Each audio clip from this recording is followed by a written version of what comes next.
Pelantikan kepala daerah hasil pilkada serentak kali ini terbilang spesial. Sebanyak 961 kepala daerah yang terdiri dari gubernur, wali kota, dan bupati beserta para wakilnya dilantik langsung oleh presiden di istana. Yang berbeda pula, usai dilantik mereka akan mengikuti retret atau pembekalan di Akademi Militer, mengulang pembekalan serupa untuk para menteri kabinet Presiden Prabowo. Lalu apa tujuan pelantikan dan pembekalan ratusan kepala daerah ini?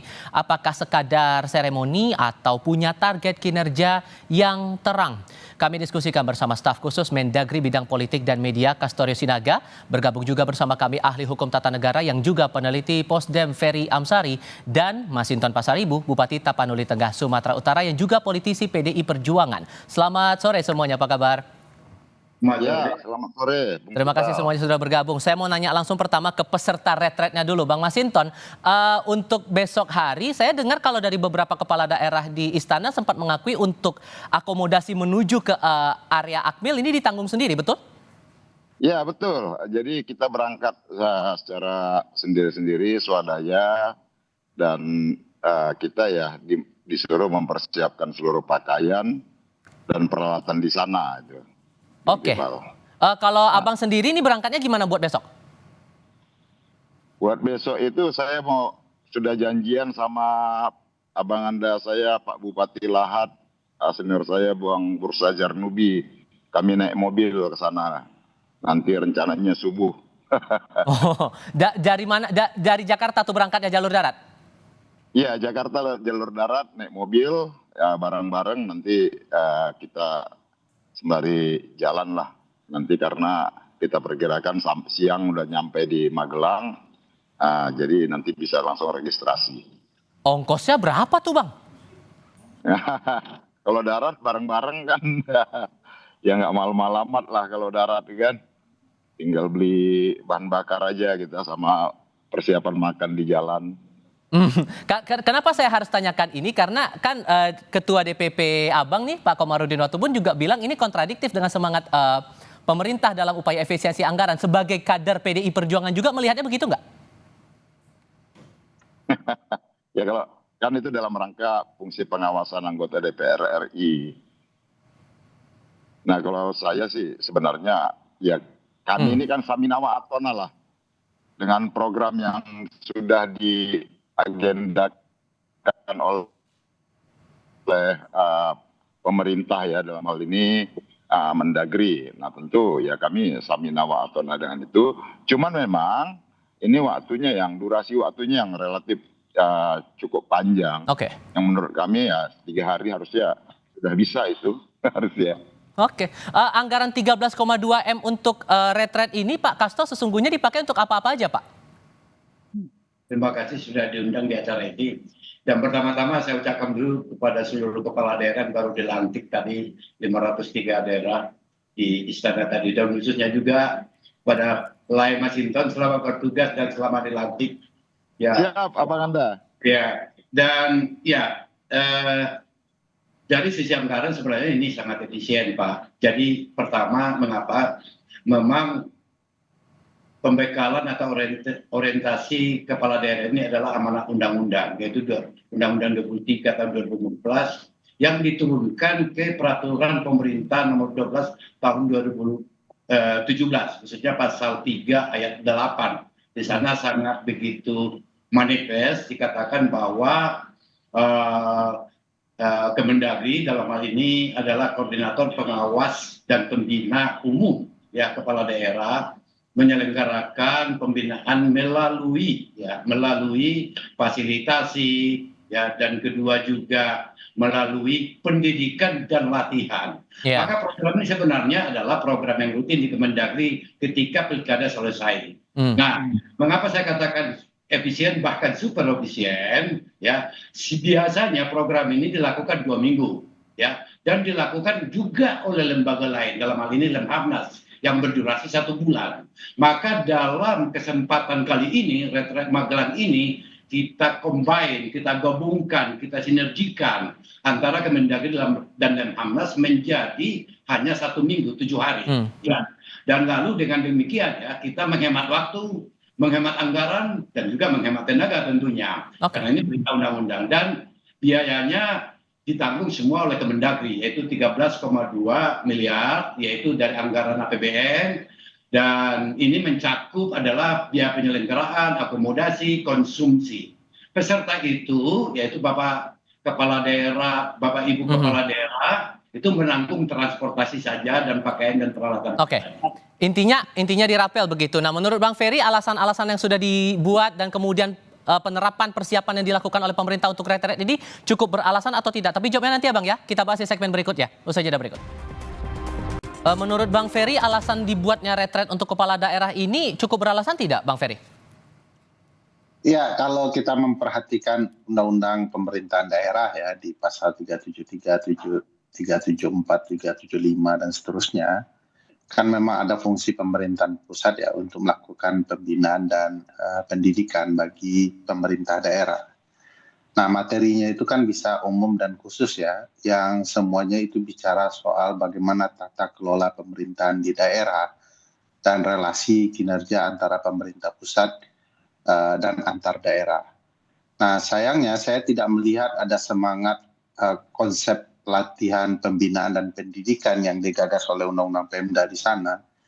Lebih mirip ini pendidikan semi militer baru kepada kepala daerah ya, dari mulai model pakaian dan lain-lain.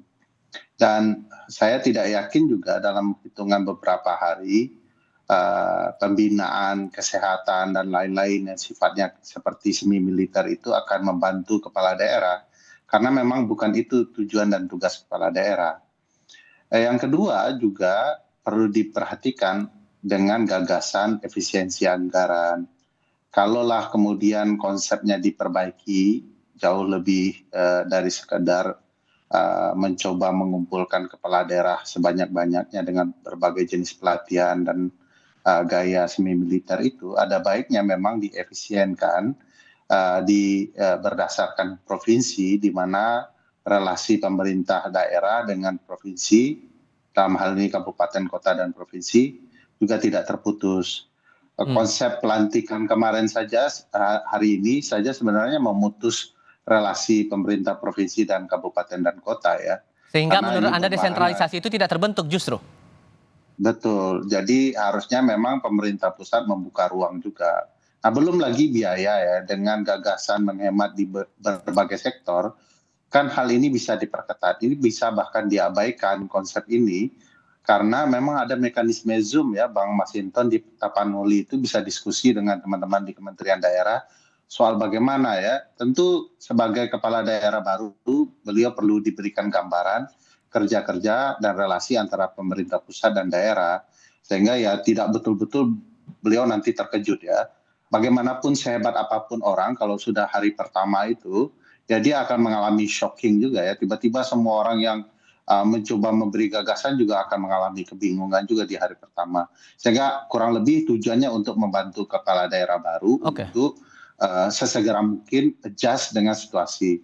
Oleh karena itu soal biaya ini dan model begini menurut saya pemubaziran saja begitu ya. Oke, ada kesan tidak diterapkan desentralisasi di pemerintahan daerah Pak Kasto, ditambah lagi ada juga semacam guyonan lah begitu disampaikan Pak Prabowo, kalau nggak kuat ya udah mundur aja begitu. Gimana cara kita bisa membaca itu?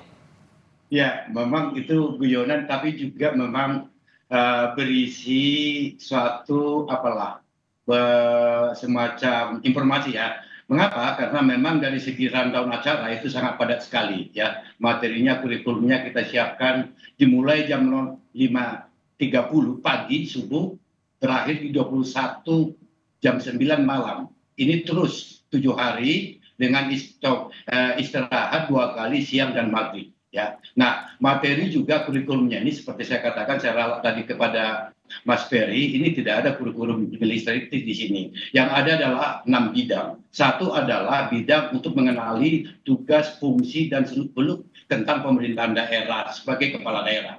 Yang kedua adalah mengenali, memahami program Astacita. Ada 8 Astacita nanti yang akan disosialisasikan dan juga didiskusikan dengan seluruh kepala daerah, sehingga harapan kita yang disebut dengan motif di balik pilkada serentak itu, maka akan satu guguslah semua mulai dari presiden sampai kepala daerah nanti di dalam realisasi program Astacita. Dan yang ketiga adalah tentu tujuannya adalah mencoba untuk membangun team building yang bagus antara pusat dan daerah. Nah, di sana juga nanti program-program kementerian dan lembaga akan disosialisasikan. Bahkan di setiap hari atau di setiap acara itu peserta nanti akan diberikan tugas pertanyaan yang akan dikumpulkan. Dan para peserta nanti harus hadir secara 100% absensinya. Bila kurang daripada 90% absensinya, maka dinyatakan tidak memenuhi syarat. Dan lalu nanti akan ada pembinaan khusus. Nah, kita sangat serius dalam hal ini. Dan lalu program yang ketiga adalah mencoba untuk membangun yang disebut dengan ikatan emosional antara kepala daerah, baik itu antar gubernur dengan bupatinya, maupun antar bupatinya. Tadi Lai Masinton sudah sangat bagus sekali itu, bersama-sama dengan Pak Bursa, pergi ke subuh nanti ke Magelang. Ini salah satu bentuk emotional building, team building yang dimana kita harapkan bahwa kepala daerah ini nanti akan bisa melaksanakan tugasnya dan memecahkan masalah bangsa dari daerah masing-masing. Nah, ada kesan begini, sorry saya potong Pak Kastok, ada kesan begini, pernyataan Pak Prabowo hari ini seolah selain mengesampingkan ada upaya desentralisasi di pemerintahan daerah, mengingat setiap daerah juga berbeda-beda karakternya, ada upaya bahwa pemerintah daerah ini harus loyal kepada pemerintah pusat. Benarkah pandangan itu? Ya, sebenarnya dalam sistem pemerintahan kita tentunya adalah Negara Kesatuan Republik Indonesia. Meskipun kita menganut sistem pemerintahan yang desentralis dengan prinsip otonomi daerah. Tetapi kalau kita lihat lebih jauh lagi, sebenarnya harus ada sinergi antara pemerintah pusat dan daerah. Ini tidak menafikan keberadaan otonomi daerah. Otonomi daerah itu kan kita maknai sebagai pendelegasian urusan pemerintahan, pendidikan, kesehatan, pertanian, dan lalu juga infrastruktur kepada daerah untuk mereka urus lewat kewenangan, pendanaan, dan juga fungsi-fungsi yang ada. Tetapi saya bisa merespon, Mas. Itu koridor ini harus berlangsung di dalam rencana pembangunan jangka menengah panjang yang memang kita susun dan kita implementasikan sampai ke. Oke, ditahan dulu, Pak Ferry. Ya, pertama pernyataan Pak Castorius Sinaga juga bertentangan dengan pidato Presiden. Presiden bilang kalau tidak ikut tidak marah dia. Tapi oleh Pak Castorius, hati-hati kalau tidak sesuai dengan kehadiran dan segala macam, akan ada sanksi tersendiri, minimal ada pembinaan khusus. Itu bertentangan dengan pidato Pak Presiden. Kedua, konsep pendidikannya yang panjang waktunya dari jam pagi sampai malam itu tidak efektif untuk mendidik siapapun. Ini makanya disebut semi militer ya, memaksakan konsep pendidikan militer di tengah masyarakat sipil, terutama kepala daerah sipil. Dan materinya juga tidak perlu harus berkumpul di Gunung Tidar yang sudah tahu itu adalah markas militer ya, tempat pendidikan militer. Kan materinya ada pembagian urusan pemerintah pusat daerah, kelembagaan daerah, kepegawaian daerah, keuangan daerah. Bang Masinton ini berpengalaman di lembaga legislatif. Begitu dia di eksekutif, dia harus tahu pola kepegawaian. Tentu dia akan dibantu untuk itu. Dan itu tidak perlu harus ke Gunung Tidar. Menurut saya, ngapain harus materi kepegawaian harus sampai ke Gunung Tidar. Sudah kami tangkap di situ. Saja diskusi. Ya. Singkat saja, saya kasih kesempatan Bang Masinton. Jadi takut atau enggak nih buat hadapi pembekalan besok? Ya kalau kita ya mana ada yang kita takut. Artinya kan bahwa itu kita satu kesatuan pemerintah pusat, pemerintah provinsi dan pemerintah daerah. Ya itu harus kita jalani bersama-sama lah. Maka tadi yang membangun emosional, bangun apa ya dalam konteks itu efektif. Namun dalam tadi ya durasi waktunya yang menurut kita terlalu lama itu. Kalau bisa dipangkas memang lebih bagus dipangkas karena endingnya kan kita perlu secara teknis itu ya pemerintah pusat yang bisa Sudah kami tangkap poinnya Bang Masinton, Pak Kasto, Bang Ferry. Terima kasih banyak sudah mau berdiskusi bersama kami kali ini. Selamat sore semuanya. Pak Castro, Bang Masinton.